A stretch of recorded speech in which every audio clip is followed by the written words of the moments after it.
Well, yeah, optimism, it makes it feel like you can accomplish or do anything. Welcome to the conversation and to your West Television Network, your digital first Pan-African news network. And as always, the conversation comes to you from Abuja, that's Nigeria's capital city, every weekday, that's Monday to Friday. And my name is Ade Suwasi. My name is Merciful Ajinimo. Thank you for joining us on the conversation, showing on your digital first Pan-African news network, 2S Television. How are you doing today, well? I'm very well, thank you. How are you doing, Merciful? Good. And you?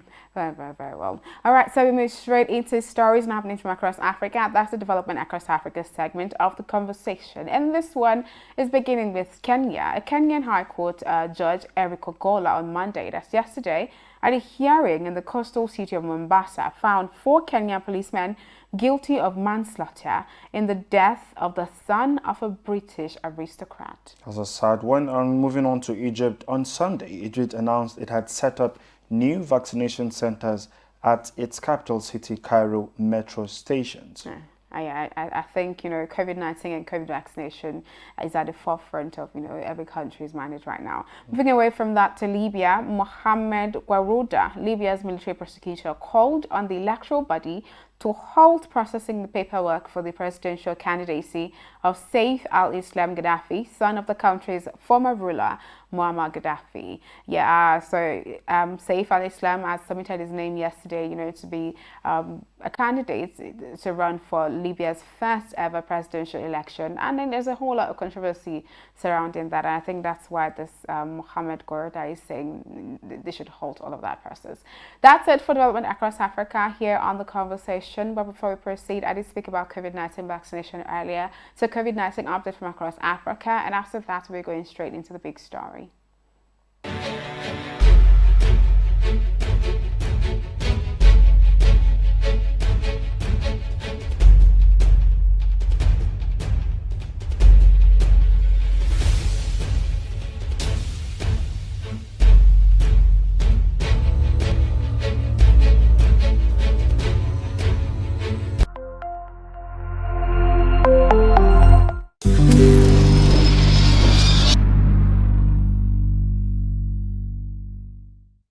You're still watching the conversation showing on your digital first Pan-African news network, 2S Television. And it's that time I say you can be a part of our social media community. Follow us across all our social media platforms at TOS TV Network on Facebook, Twitter, and of course on Instagram. It's the big story segment, and this time we talk about #EndSARS. Lagos panel admits Lekki Tollgate Massacre. Join us via the phone to talk about this topic is Michael Oluseyi Bakare, PRO, Take It Back Movement, FCT. You're welcome to the show, Michael. Thank you very much. Thank you. Yeah, how you doing? I'm great. I'm good. Thank you. Good. So the Lagos State Judicial Panel of Inquiry on Restitution for Victims of SARS-related abuses and other matters says at least 9 persons were confirmed dead at the Lekki Toll Plaza on the night soldiers stormed there to disperse EndSARS protesters. What do you make of this update on the report? I don't really have much to say even now, but from the little information I've been able to gather, the Lagos State and Judiciary Panel of Investigation has been able to just hit the nail on the head by actually equating the event at the Tollgate as massacre. And this has been it's been a far cry that the military, the Nigerian Army, and the Lagos State government have been denying in a very long time. And it's quite troubling, though. That's my sentiment. But what actually gives me joy is that we're heading towards justice where this event has been equated to be massacre. And then, as a matter of fact, when I was watching some of those correspondence going on this morning, I realized that some of the guys protesting right there in Lagos, were saying that they were even being emphatic about compensation. And, that to me, it's not all about compensation here. It's all about justice. And furthermore, for them to be talking about compensation, it means actually that's what they did. They did that thing. What they say they did is what they did. We all know they did it. That's the truth. But, when you try to get evidence, it has to go through due process. And in the process of trying to get due process, some things can be a little bit manipulated. But we know that it was just going to be a matter of time, and this is the time. For they to have come up and say that this can be equated to massacre, that's the truth we've been talking about. And I think that's what I can say for now. And in conclusion of what you've just asked me, if you ask me about my opinion, I will say that upon this statement made, that these has been the event has been equated as a massacre, which we already know that it was a massacre. It means that every act of injustice must be brought to book. Okay, it's amazing that you say that, because this whole new report, new revelation just further backs what Amnesty International had said earlier. But going by the current report, where do you think that leaves us as a country, you know, in protection of lives and property? Because the government had gone on to say, look, this never happened. There was no massacre. It was probably just a stampede. The army didn't do anything there. But where does that leave us now as a country, you know, in the protection of lives and property, especially of young people? I'm sorry, I couldn't even hear anything you're saying. Your audio system is quite not very good. Can you hear me clearly now? Yeah, I'm afraid you're going to have to repeat yourself.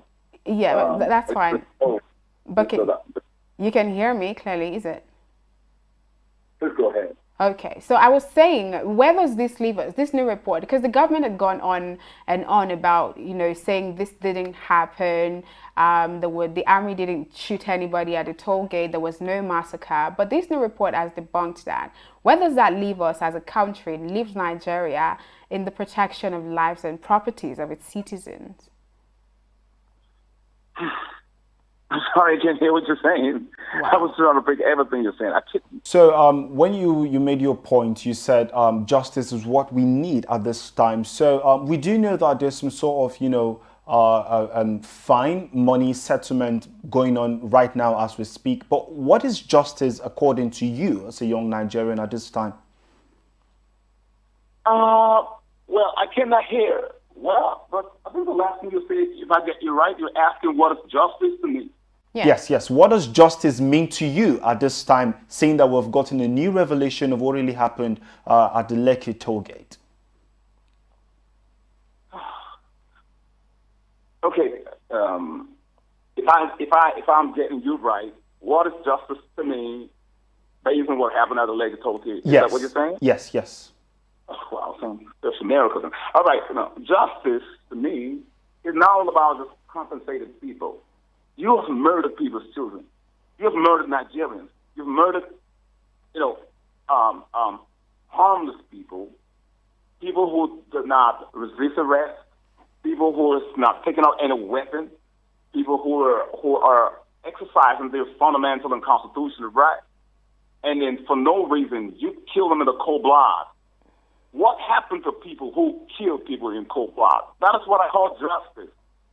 Send it as a deterrent to all the people that you don't kill people, you don't assault people. I'm saying that if this thing gets to the end of the final analysis and anyone who's found guilty, who gave the order, this is going to be a kind of a revolutionary movement to the justice that we expect to happen in Nigeria. We know in a very long time that in this country, what we do is that we twist justice around. But what I call justice on my own, as a Nigerian that I am, and as a human being, is to bring every unrighteousness to punishment. Who gave the order? If the governor of Lagos State gives the order, then we should go and follow it based on whatever the court's going to say. This should go to the real court, and they should be prosecuted according to whatever the say is committed, irrespective of who is involved. Whether the Tinubu, as they say, I'm not saying that's he, but there's been a lot of rumors that's involved. Whether it's the governor of Lagos State, Babajide, whatever it is, Sawolu, whoever is involved, nobody is above the law. Yeah, but we'll leave. We'll leave that for the judge and the courts to have a stake on who or who is not involved in the case. Can you say it again? Yes. So you were calling names, and I was trying to say that the courts will have to make the judgment on that, right? Yes, that's what I'm saying. Okay. Thank you so much. Thank you, Michael. Thank you for staying tuned to the conversation and for talking to us at this time. We really appreciate you. Thank you.